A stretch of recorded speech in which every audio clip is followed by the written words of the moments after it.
6 senior leaders at the FBI and other agents are being targeted by the Trump administration, and those who investigated Trump's involvement in the January 6th insurrection are being fired today. The other top officials have been promoted under former FBI Director Christopher Wray. He stepped down as FBI Director earlier this month, and they are now being told that they must resign or be fired. And the latest positions involve executive assistant directors or special agents in charge.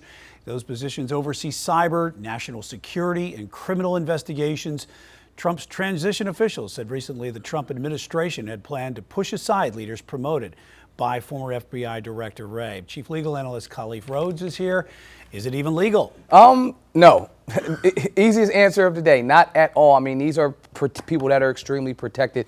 Probably one of the hardest folks on the planet to fire is a government employee, and so these folks are government employees. They're protected. Then what happens with them if they're going to not be on the job? Do they come back on Monday? Well, they would be terminated, and then they'd file a lawsuit. They file a wrongful termination lawsuit because if you're a civil servant, you have a civil servant process. You have a due process. So there would have to be a hearing. There'd have to be notice. There'd have to be some type of PIP, a performance improvement plan. You'd have to be given an opportunity to correct and fix your measures. Like, all these steps take time. Typically, if someone puts you on a PIP in the government sector, you may be on it for 6 months.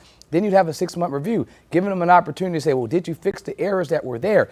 We didn't have any of that happen. There was a letter, there was an opportunity to stay or be fired, and then there's going to be termination. Purely out of retribution. I mean, and so because it's not for cause, because these folks haven't done anything that was illegal, because there wasn't anything that was done that was against their job. These people were doing their job. And so the problem that you have is this, I've mentioned this a couple of times, this is how the public sector works. This is how, in businesses work, publicly traded companies work. This isn't how it works in government. In government, you have an opportunity because we have rules, we have regulations, we have precedent that has been established, and then it actually hurts the efficiency of the government. Why? Because you have these lifelong folks that have been in these positions that have worked their way up the ladder. And so now if you remove these folks, well, who comes in and takes these positions? Are they going to get people that have been in publicly traded companies? Or they get people that are in the private sector to do this job that they don't know how to do? And so now you have these gaps. And so then do you hire within? So then folks will have to show that they have some allegiance, that some underlying, dedication and connection to the president. All these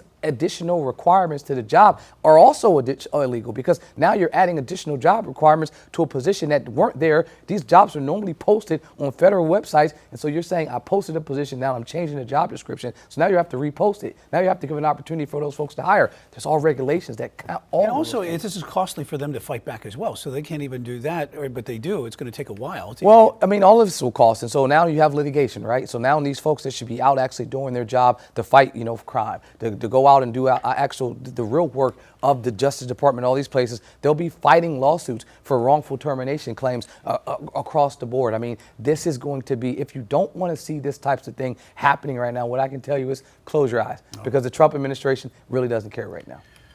All right. In terms of protocol. More to come then. Chief Legal Analyst Rhodes on that story, and we'll continue that on Monday for sure.